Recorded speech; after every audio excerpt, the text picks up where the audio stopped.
very honoured to be here this evening for the launch of the Tom Jonson Summer School, and I'm delighted the school is being held in Cork after the 3 in a row for Kilkenny. I have to say that because I'm suddenly remembering I'm from Kilkenny again, because we don't know what the boundaries are going to mean just yet. I genuinely believe that this Tom Jonson Summer School is one of the best events of Labour for the party in the year, and it gives us a chance to consider the future of the Labour movement, development of its members and the changing face of Irish society. The fact that it's organised and executed so perfectly every year by Labour youth is a testament to the skill, the talent and the buckets of enthusiasm. It's always been my belief that young people have both capacity and the initiative to demonstrate real leadership, which is why I'm especially honoured to introduce the keynote speaker this evening, Rebecca Blakey. Rebecca is currently the President of the New Democratic Party, the major parliamentary opposition party in Canada since 2011. Her interest in politics began at a young age, and she ran as a candidate for the NDP in the 2004 Canadian federal election when she was just 26 years old. Though she didn't win a seat, she is widely regarded as having led the breakthrough in the party in Quebec when she worked as the NDP director in the region. She contested a seat in the 2011 federal election where she lost, well, this is heartbreaking, by 44 votes. That would break me. I know 44 people that went through cups of coffee instead of voting. That's a really heartbreak. She was later elected as treasurer of the New Democratic Party, and following the resignation of President Brian Topp, Rebecca was chosen to fill the vacant presidency.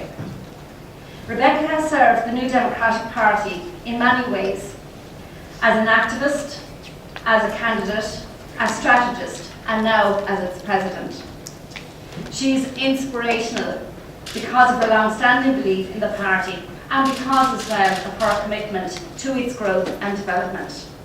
I am pleased to welcome Rebecca Blakey to Ireland in the centenary year of the 1913 lockout, when we remember the active struggle for workers' rights in Ireland.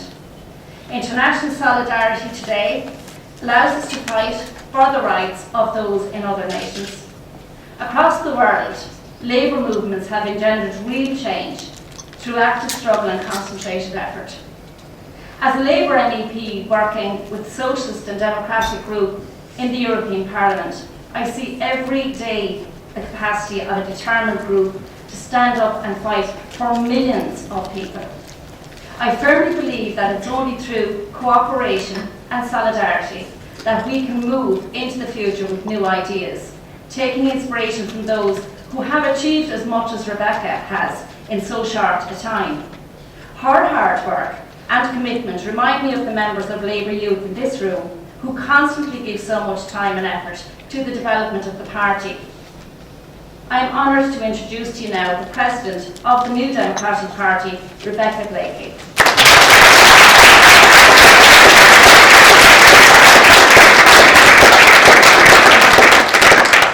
Good evening, everyone, Labour youth and other visitors. It's really a pleasure for me to be here this evening, and I want to thank you for the very kind introduction, and thanks also to Marty and to Lisa for the invitation and the opportunity to be here with you this evening, and specifically to Mags for letting them know that I existed and planting the seed. I appreciate that as well. As was mentioned, I became president of the NDP firstly when our President Brian Topp resigned in 2009, I guess, but I was just recently re-elected or elected in the legitimate fashion at our convention in April, and so I will be serving as president for the coming 2 years. My father, Bill Blakey, served in Canadian politics as a member of Parliament for 30 years, so I sort of grew up in the movement, and organizing and being an activist has been a part of my life.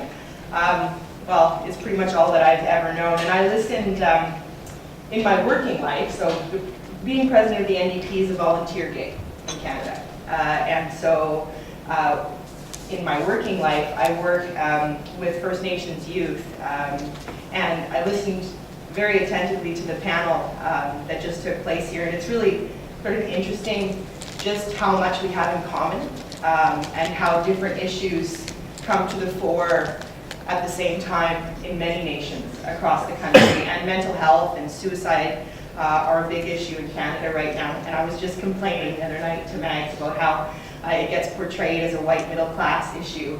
And we learn the names of the pretty young white girls who tragically have taken their lives, where in Canada, I would estimate it's possible that every other day a young First Nations person takes their life.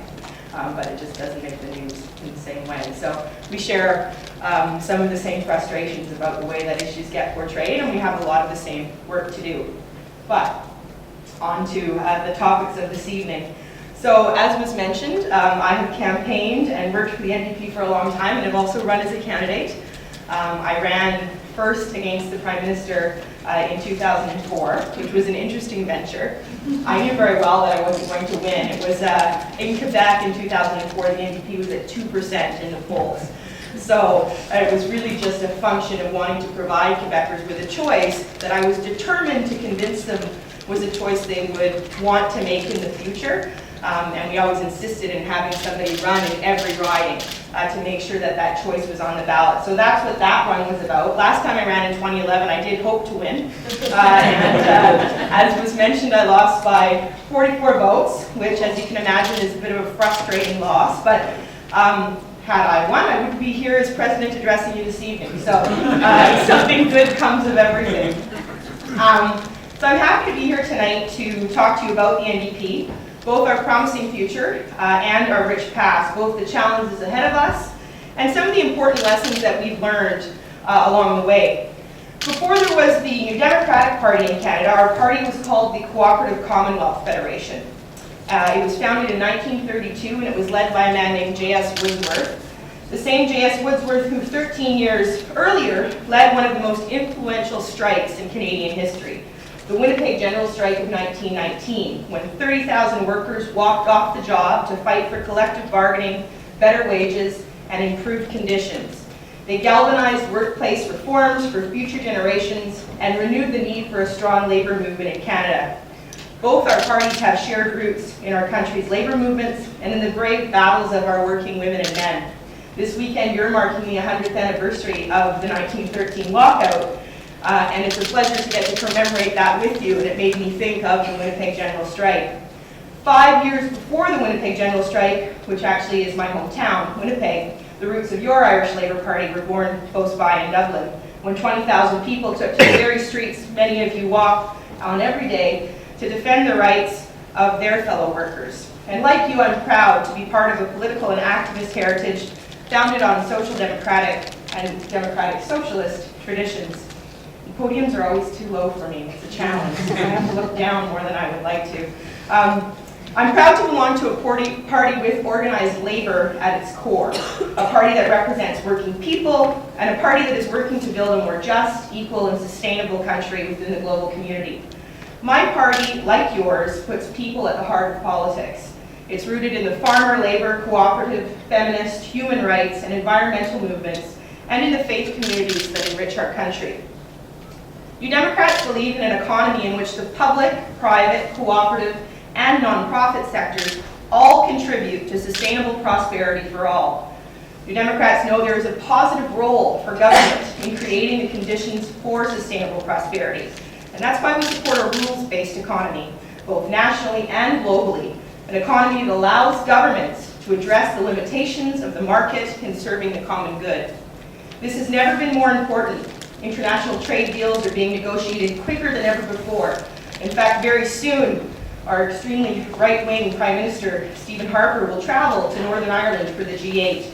And one of the stories making the news on our side of the pond is the Canada-EU trade deal, which I know is making news here as well. It's an agreement that has the potential to benefit both Canada and Ireland, and all countries in the European Union. If, though, and only if it is a model of fair trade. If it is written with a strict adherence to the highest labor standards, to the best environmental protection, and to unequivocal commitment to human rights. Above all else, trade agreements must put the public interest first, ahead of corporations, big banks, and multinational companies. And unfortunately, that has not been the case with most of the trade deals that Canada has already signed. We must always demand that our governments act in the public interest for social and economic justice, for the integrity of the environment, and for the well-being of future generations. And nowhere, of course, should that resonate more than with today's youth. Because the decisions that are being made today, decisions on pensions, healthcare, and the environment, will affect today's youth the most. The decisions we make today will affect not only you and I, but our children and our grandchildren as well. Our current leader, Tom Mulcair, has reminded us time and time again that if we continue down the current path, we will be the first generation to leave less for future generations than what we inherited from those who came before us. We can't let this happen, but it's not going to be easy. Canada has never had an NDP government, yet many of our greatest achievements were won when we held the balance of power, or when we had formed government at the provincial level. I was born in 1978, so I'll let you calculate how old that makes me. And by the early 1980s, Canadians had achieved our own unique, but of course partial, version of the world that many of us in the NDP had dreamed of. Canada had enacted child labor laws, many other labor laws to regulate the relationship between business and labor, establishing collective bargaining rights, promoting workplace safety and health. We built kindergartens and schools and a public education system that provided opportunities which were previously unavailable to working people. We brought many public utilities under public control and ownership in the fields of transportation, communication, energy, automobile insurance, and waterworks. We developed marketing systems in many sectors to create a level playing field for primary producers. We created a progressive tax system in which at one time the corporate sector actually paid a much larger share of the tax load than they do now. We enacted generic drug legislation, making drugs more affordable and available for Canadians. And we put in place a public pension system and family allowance system based on the concept of universality. The things that we did embodied the insight that some social benefits ought to come to us not because we're charity cases, but because we're members of the community. We required foreign investors to show how their business would benefit that community. We had housing policies that made good housing affordable for most, and for a time warded off the homeless crisis that Canada now faces today. And perhaps our greatest achievement was when we took healthcare out of the marketplace with the establishment of Medicare, which happened first in Saskatchewan under an NDP government led by Tommy Douglas, who would become the first leader of the NDP when we changed our name in 1962, and then was taken to Ottawa by Tommy when there was a minority government, and the Liberals were scared enough that we might win the next election that they brought in healthcare, just as we had done in Saskatchewan. It's important to remember, though, and I think this is the key as we move forward as political movements, that these achievements were not created by ideas alone. It's one thing to have an idea, but to actually achieve something is a function of political action and organizing. With Ireland's record of coalition governments, you guys know firsthand how important it is to make a difference wherever and whenever possible, to stand by your principles, but also be guided by political pragmatism and take the opportunities that you're presented. Yes, we have achieved a great deal, but the things we have worked so hard for in Canada are not safe from the attacks of the political right. In less than 7 years, and I'm going to attack Stephen Harper, but just so you guys know, the government before him in the 90s wasn't that great either. In less than 7 years, our opponents have turned the clock on workers' rights, attacked collective bargaining at every turn. In fact, in Saskatchewan, with the support of the federal government, the Conservative provincial government has just abolished the 40-hour work week and the 5-day in Canada. So these things are very much under attack, and we need to be very vigilant moving forward in protecting the gains that we've already made. They've cut public pensions for our seniors. They've increased the retirement age to 67. They've sold off our natural resources to foreign companies. This is one of the things that scares me the most. They've refused to take action on climate change. In fact, our Prime Minister refuses to admit that climate change exists. And they have cut funding for public health care by $36 billion. Stephen Harper's Conservative government tells us the things that we have worked so hard to build over the years, the very institutions and services that make us proud to be Canadian, are now unaffordable. Then they turn around and hand out tax cuts and subsidies to big corporations. Everything that we have built is at stake, and that's why our work, both in Canada and here in Ireland, has never been more important. We must defend the gains we have made, and we must do so much more to increase those gains and build the country of our dreams. For New Democrats in Canada, that means reaching new heights of electoral success. In other words, it means winning. In the last national election, we came closer than ever before. Prior to 2011, the NDP had just 36 seats in the Canadian Parliament. 36 out of, at the time, 308. They just increased that to about 312. And only one seat in the province of Quebec. At that time, I worked as the executive director of our party's Quebec section, our Quebec wing, and we knew we needed to win Quebec if we were going to move past third-party status and get ourselves set up to be real contenders for government. We worked for years to build our breakthrough in Quebec, and we did it the old-fashioned way. Grassroots style, coffee with, you name it, anybody who we could Google. We use Google a lot, actually, so we put in words like community, leader, woman, feminist, see who comes up, ask her for coffee. And everybody thought that our mission was impossible. People thought I was crazy to take the job at the time. But Jack Layton, who was our leader then, believed in the possibility for Quebec. And I remember being a candidate in the 2004 election, and I would meet people and they'd say, sorry, what party is it that you're running for? Oh, I've never heard of it, because we don't have a provincial party in Quebec.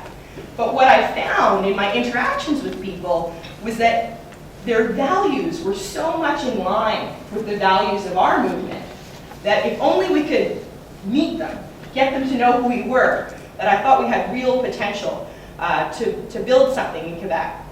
Well, in 2011, it actually happened, and we went from 1 seat in the province of Quebec to 58 overnight. We refer to it in Canada as the orange wave because our party color is orange. Giving us 103 seats in total, making us for the first time in Canada's history the official opposition, Her Majesty's official opposition, which we still say, which is kind of ridiculous. But that's not all. We elected more women to Parliament than ever before. We elected more visible minorities to Parliament than ever before. And we elected the youngest MP in the history of Canada's Parliament, a 19-year-old. So, in fact, we elected 12 members of Parliament under the age of 30. Now, this is what happens, in part, when you don't expect to win. But it has proven to be a wonderful thing for the caucus and for Canada's Parliament and for engaging young people in the political process. And those young MPs are some of the most impressive MPs that I've ever come across. And they work their butts off, and they're really impressing people with their knowledge, their dedication. And the neat thing is that the kind of people that are willing to run for you in seats where you think you have no chance of winning are people who really care about the movement, who are there all because of principle and purpose, and because they want to be a part of the struggle for social justice. And, you know, miraculously, a bunch of those people ended up in Parliament, and that's a really good thing. Less than 4 months, though, after that historic victory, we were dealt a bigger blow than we ever could have imagined. And later that same summer, so the election was in May, and in August, our leader died of cancer. And he was a really wonderful guy, and he had really connected with Canadians, and it had taken him about 10 years to do that and to take us to these new historical heights. And so it was really just a brutally unjust twist of fate for him and for his family, primarily for our movement, you know, and potentially for the future of the country. But we rallied as a movement and as a political family. We came together, we held a leadership race, and we elected a fantastic new leader in Tom Mulcair, who was that first Quebec MP, the one that got the ball rolling. And so our movement lives on because it must. Because we alone in Canada are charged with the task of standing up for the rights and recognitions of our foremothers and forefathers fought for, and for building a better future for generations to come. And you know, it's interesting, all over the world you hear a lot of talk, and particularly in North America, about freedom from the political right. But the freedom they mean, in my opinion, is the freedom to break free of the community rules that we have worked hard to build over the years, the rules that establish that sense of community, that have us looking out for each other. Rules that would have business, respect individuals, and our life as a community. But the political right has misunderstood what it means to be free. And in a Canadian classic, which you've probably never heard of, written by two co-founders of the CCF, the first, which was, as I mentioned, what our party was called in the beginning, we learned that the old Anglo-Saxon word frio, which is of course the root of the word free, identifies very clearly the communal basis of liberty. We learned that freedom is inextricably linked to being a respected member of a group, someone within the community and family circle. Because no man or woman is really free in a society that doesn't care whether he or she lives or dies, is underpaid or underemployed, ill-housed, or poorly nourished.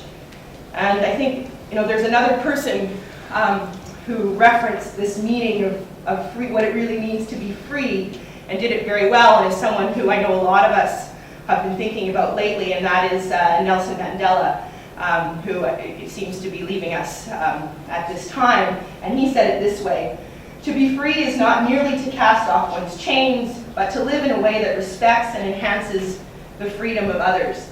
And I think this is key, because even in Canada, a model all over the world for universal health care, known for our polite and friendly manner, the corporate agenda is alive and well. And the corporate agenda mounts the greatest threat to our sense of community. Michael Walker, who is a member of a conservative think tank in Canada, in fact, the same think tank that bred our current Prime Minister, tells a story to this effect. There are two guys being chased by a grizzly bear. We have grizzly bears in Canada, so it might make more sense there. One of them stops for a moment to quickly put on a pair of very special running shoes. And the other guy says to him, "You don't really think that you can outrun a grizzly bear, do you?" And the guy who's tying up his fancy running shoes looks at the other guy and says, "I don't have to outrun the grizzly bear, I just have to outrun you." And for Michael Walker, of the conservative think tank, the grizzly bear is the consumer, demanding more competition for his gain, lower prices, higher productivity, reduced taxes, and increased efficiency, all in the name of making sure that the grizzly gets the other guy and not you. But you and I both know that, in fact, the grizzly bear is not the consumer, it's the corporate agenda. The corporate agenda that seeks to maximize profit at all costs, that forces everyone to compete for business and the employment that comes with it. These two guys could be co-workers, provinces, or nations, all forced to try and undercut the other guy to appease the grizzly. But our response as social democrats is not to outrun each other. Our response should be, and I think it is, to try and help each other. By uniting and working together like our brothers and sisters in the labor movement did. Now, of course, the challenge we face as a movement, the challenges are very real, they are pervasive, it's not an easy task, but the new global economic order, of which Ireland has been a specific, I was going to say victim, that sounds intense, but we're all victims of the new social economic order. And it isn't like the weather. You don't just have to put up with it. The current global economy is a human creation. We did this. We made it up. We created the rules. And you and I belong to a political tradition that refuses, if we created this new global economic world by human action, then we can change it by human action. And you and I belong to a movement that says, I refuse to accept less. I want to change it. I refuse to accept less wages, less protections, fewer rights. I would like to see workers in Bangladesh have more rights. I don't think workers in Canada should have to compete with workers in Bangladesh. And that's what the current global economic order is asking us to do, and we need to change that around. As the next generation of our traditions, the choice before us is to give up or to resist is to say, what's the point, or is there a point, right? In Canada, we already have political parties willing to bend left, right, to the middle, to do whatever it takes to win, and then not really help anybody when they get into power. But there's only one party that calls for resistance, and I'll let you guess which one that is. And I believe that a planet controlled by global market forces alone is not only desirable, but it's also not inevitable. And this is what the right tries to get us to believe, that somehow it's all inevitable. You know, we can't stop it. Like, this is just what we all have to live with now. This is the new reality. We just need to buck up and deal with it. It is one world, yes, and it is increasingly a smaller world, yes. And it's easier for us to communicate with each other and be together and work together. But I like to think of it as a global community, not a global marketplace or flea market. A global community where cooperation, rather than simply competition, is the buzzword of the Earth's future. And so in that spirit, I reach out to you tonight and stand in solidarity with the good work you have done and the important work that you have yet to do. The stakes are high for both of us, both in Canada, in Ireland, and around the world. And I think that folks in countries with less rights are looking to us, those of us in countries who have established some of the dream, not just to maintain it, to fight to make it better, and to create a world environment in which they too can achieve those goals. These issues come down to a question of sovereignty, of who and what holds sway, not only in Canada or Ireland, but for the whole world. Will only the marketplace be sovereign, or the free market? Or will human need and the common good be sovereign? I know you will keep up the fight to ensure that it is the latter, and I look forward to the day when all of Canada, Ireland, and the world join us in our work. And I want to leave you with some words from our late leader, Jack Layton, who was a dear friend of mine. Before he died, he wrote this beautiful letter to Canadians, and this is a part of what he said. He said, "My friends, love is better than anger, hope is better than fear, optimism is better than despair. So let us be loving, hopeful, and optimistic, and together we'll change the world." Thank you, and I look forward to hearing your questions and answering them as best as I possibly can. Thank you very much.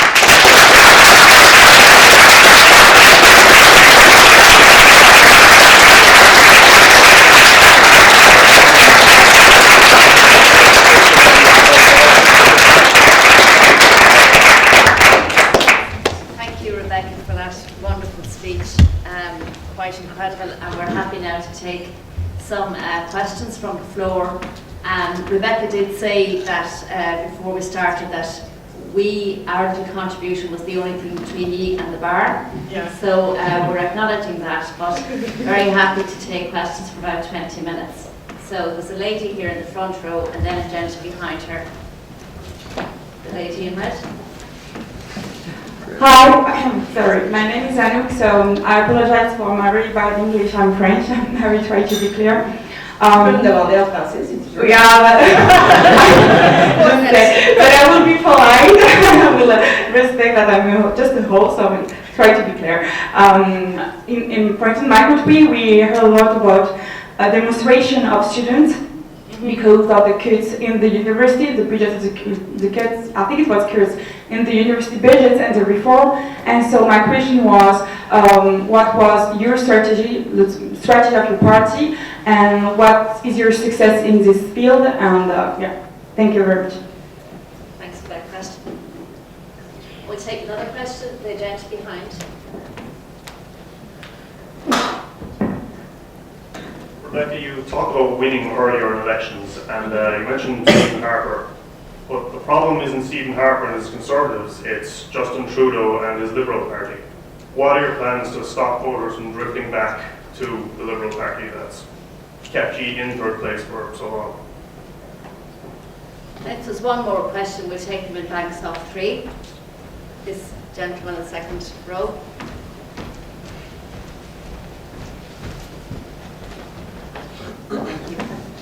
Thank you for coming all this way, Rebecca. I have to apologise for not being as au fait with the politics of Canada as I might like to be, but one thing I have noticed is that in addition to the worldwide economic struggle, we are also in the middle of an environmental crisis, and Canada certainly seems to be not immune to that either. In particular, from what I have been following, it seems that the policies of the Harper government have been very much to roll back environmental protections and to really create a damaging set of policies that hurt the environment that we live in as well as the people who live in it.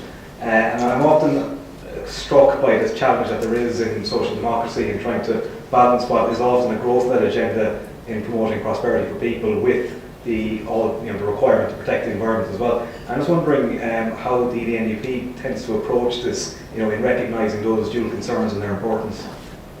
All right.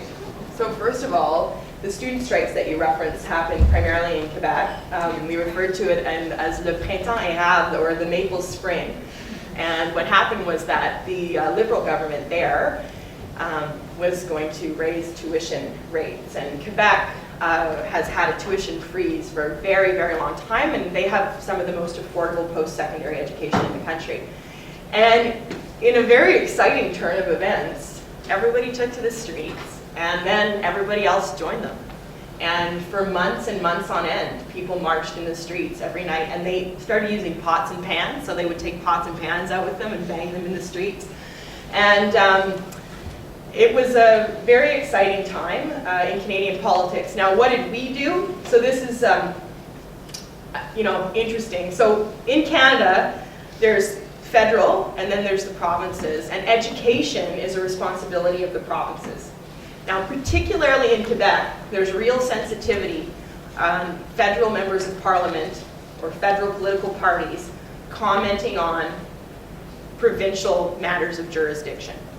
And so, given that our leader at the time, Tom Mulcair, who's from Quebec and understands that sensitivity, we didn't really get involved in the student strike. We've always been supportive of affordable post-secondary education. In fact, the NDP youth continuously pass motions for free post-secondary education, which I think would probably be the dream, but we have a long way to go. And so we were very supportive, I would say, at a grassroots level of the movement and the student strike. But from a media perspective, we didn't comment very much because we were sort of leaving it to Quebecers to deal with their own business, so to speak.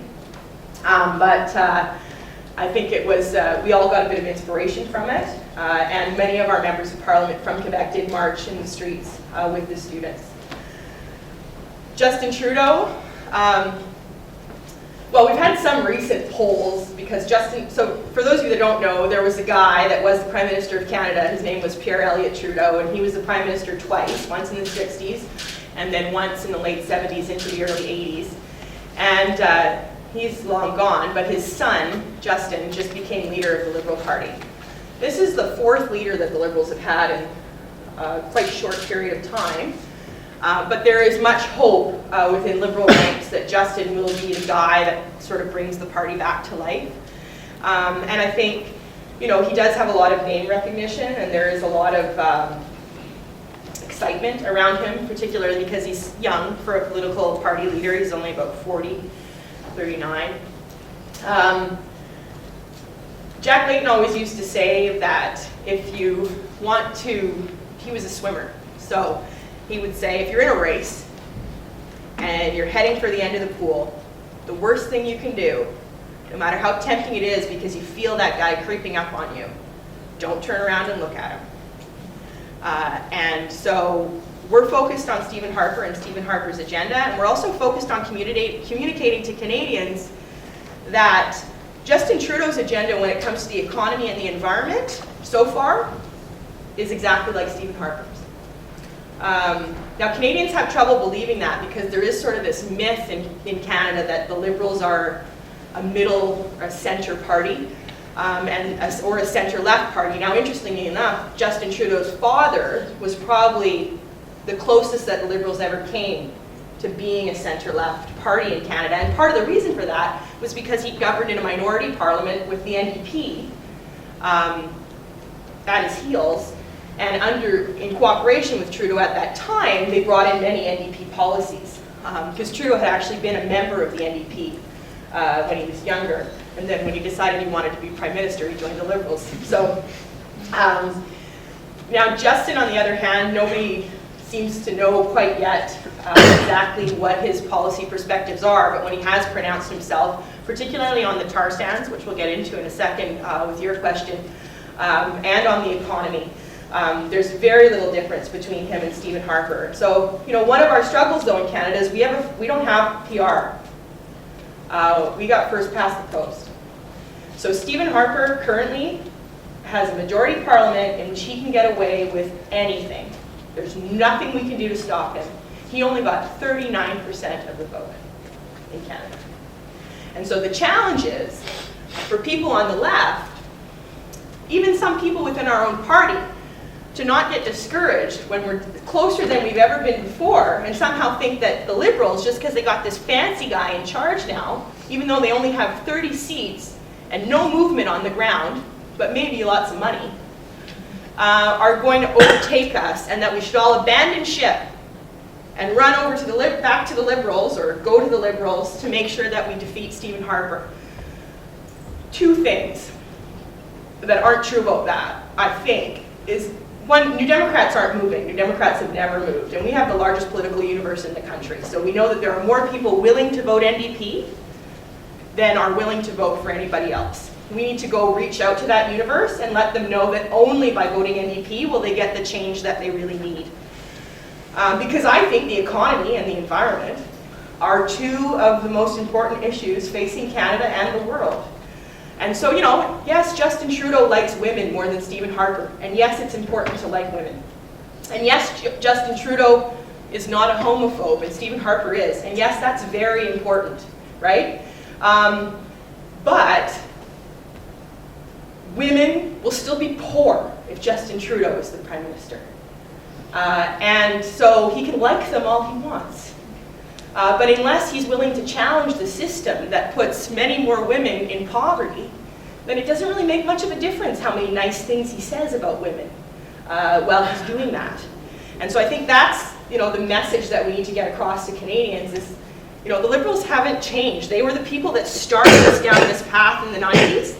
The only difference between Stephen Harper in many ways is he's just been really proud of all the bad things he's doing. He just like is advertising it, right? Whereas the Liberals, they'd be like, well, we have to cut the federal housing department, but we feel really badly about it. Or, you know, we're going to have to cut the Aboriginal Healing Foundation, but what a terrible thing that we have to do it. Whereas Stephen Harper's like, get rid of it, here we go. I love getting rid of this stuff. So people, you know, it's easier to hate Stephen Harper because he kind of like thrives on it. And the Liberals have always played this game of campaigning to the left and governing to the right. Now, the interesting thing about Trudeau, though, is that so far, he's actually campaigning to the right. And I have yet to figure out what the strategy is there, but it'll be interesting to see how it plays out. We need to maintain the breakthrough that we've made in Quebec. And we really need, our biggest strength is our ground game, because we have activists. And so we can only compete with the money that the other parties have through our activists and our ground game. And we actually, in the next election, there will no longer be any public financing of political parties. So that's a big challenge for us as well in competing with the two other parties, because they just have access to more people with money than we do. So we really need our volunteers and our base to be what pulls us through. On the environment question, yeah, Canada's in trouble. And, you know, we are sucking oil out of the ground. The process that we use to do it uses like obscene amounts of potable water that is just never ever to be used or drunk by anybody again. When we know that desertification is a problem in the world, and Canada has some of the largest stores of water on the planet, then our Prime Minister is the only guy in the whole world to pull out of the desertification council. I mean, like, it's just absurd the stuff that this guy is up to. And they got rid of all environmental protection. So now in Canada, we had these environmental regulations for waterways, but Stephen Harper changed it. So a waterway is only now, like, it has if it doesn't feed directly into a river, or so like lakes and small streams, these kinds of things, they don't count anymore. You no longer have to go through environmental regulations if you're just going to affect a lake or a small stream, or if it flows into a river or a larger waterway, but it takes a couple days to get there, then it doesn't really matter anymore. So, I mean, we need to turn this thing around. We have a pipeline project now too. Stephen Harper would like to build a pipeline that goes all the way to the Pacific Ocean that we then use to carry boatloads of oil to China on a regular basis. Does this sound like a good idea? I mean, but this is like, and Canadians are having a debate about this stuff because he's got everybody thinking that this is the only jobs that you can create. And I think this is another one of the falsities of the right. It is possible to build a green and sustainable economy. In fact, it's the only choice that we have because these jobs aren't going to last. Never mind that we're importing in temporary foreign workers to do them, treating them like crap, sending them home when the job's done, and meanwhile we got all kinds of Aboriginal people unemployed, no skills, who we've been treating like crap for hundreds of years. So, no, I mean, we need, and that's, I think, our challenge going forward for the next election is showing Canadians what that vision looks like. What is a green, sustainable economy? Because everybody talks about it, but it's sort of up there in the ether. We have to make it tangible to show people that it's real, talk about what those jobs are. I mean, I'm from Manitoba, and we have hydro, and we sell hydro to the United States. There are some issues with hydro, but generally it's a very clean form of energy. You know, this is one of the things that we could be doing more of in Canada instead of tar sands or oil sands or whatever you want to call them. But I encourage you to Google the tar sands and just have a look at what's happening in Alberta. And it is like revolting. It's really, really scary. So anyways, I see what you get when you ask me a question. You got another one? Or you want to go for a drink? Yeah. Hi there, Rebecca. Thanks a million. You've been fantastic. My name's Orla, and my question comes back to the fear and your analogy of the grizzly bear, because that is so relevant in Ireland. We've got a very low corporation tax rate, and as you're probably aware, we're under a lot of international scrutiny about how multinational firms who are based in Ireland avoid taxes in Ireland through complex tax structures. In regards to our low corporation tax, it is hugely popular, and if it's even discussed that it might be jeopardised, the public go crazy. And that, I believe, comes from a real sense of fear because you've got such huge unemployment. People are just desperate for jobs from anywhere. So in that context of desperation, which is really justifiable when you've got 14% unemployment, how do you communicate that things could be better? And especially when you're a tiny country with not much power as well, globally. So yeah, it kind of ties into the fear you're talking about and the green energy. Well, if you take land mass out of the equation, we're actually quite a tiny country as well. So we do have more in common than it feels like, because we don't have that many people in Canada. We just have a lot of space and a lot of resources, which is partly why we've become a player, I think, in the new global sort of world order, because everybody knows they're going to need our resources potentially. We need to figure out how to manage that properly. The corporate tax thing is interesting. I think it comes back to sort of, you know, talking about the agreements and how we see this new opportunity of working together. This is very hard for, you know, one nation all by themselves to raise their corporate tax rates, right? And people go, oh, well, everybody's going to leave. Well, first of all, that's a myth because, you know, there's a lot of good reasons to have your business in Canada. For one thing, you don't have to pay health insurance for your employees. It saves you a ton of money because we have Medicare. And that's just one example, right? But the fact is that companies need to be somewhere.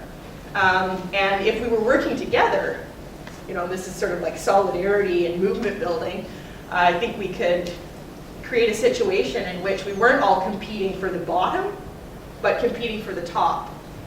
But it is a challenge, and I think we've seen in Canada that it's not always true. Like, if you can provide good employees, well-trained people, in a place where people have a good quality of life, and you know, that which creates reliability.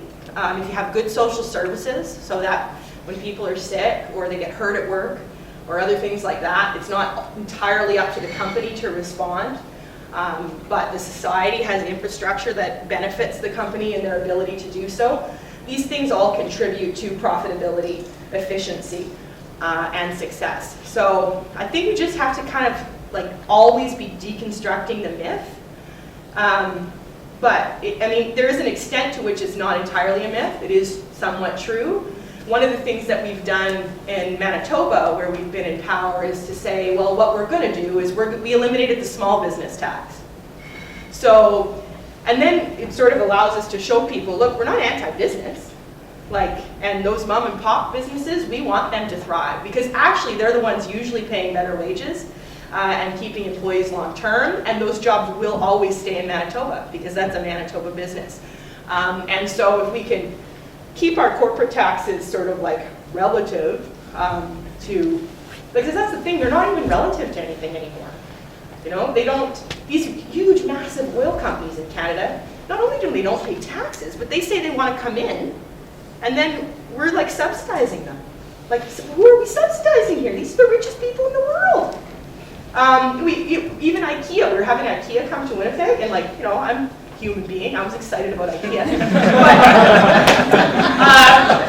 But our government is like building new roads for IKEA, and have to put in sewage for IKEA. It's like, let them put in their own bloody sewage. They're a multinational corporation. If they want people to buy their furniture, they can build their own road.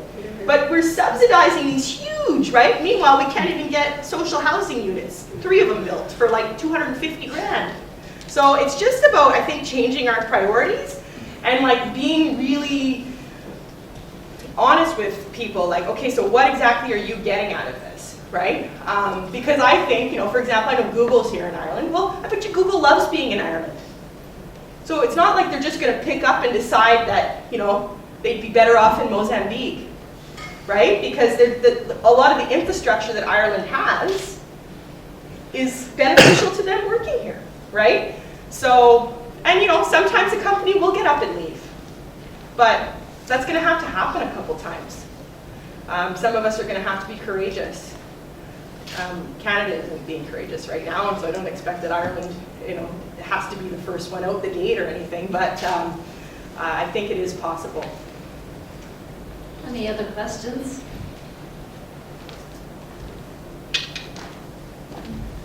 Will you come back when you're leader? Yeah. I think Rebecca, you know, she was a woman that was talked about. She was born on New Year's Day, and I know that as a midwife, those New Year's babies always make an impact. She's still making an impact, and I would like, on behalf of our group, to thank Rebecca very, very much for a fantastic contribution as a keynote speaker this evening, and to wish a fantastic weekend to the summer school. Thank you so much.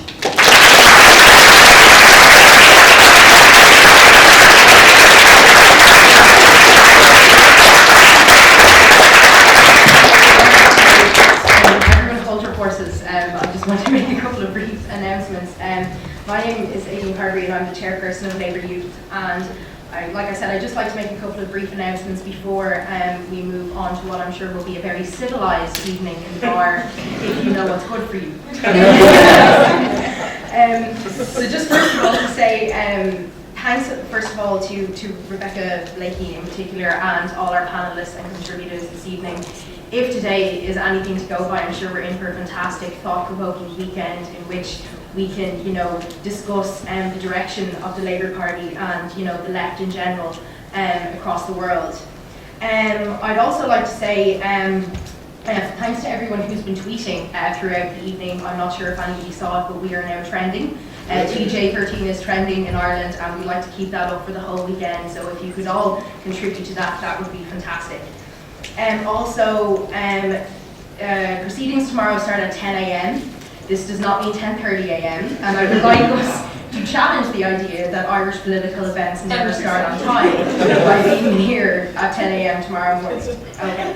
So we'll just move on to now what will be the genuinely last part of the evening, and that is to present a couple of tokens to our keynote speaker and guest, Rebecca Blakey, for being with us this evening and for the whole weekend and coming from Canada to do so.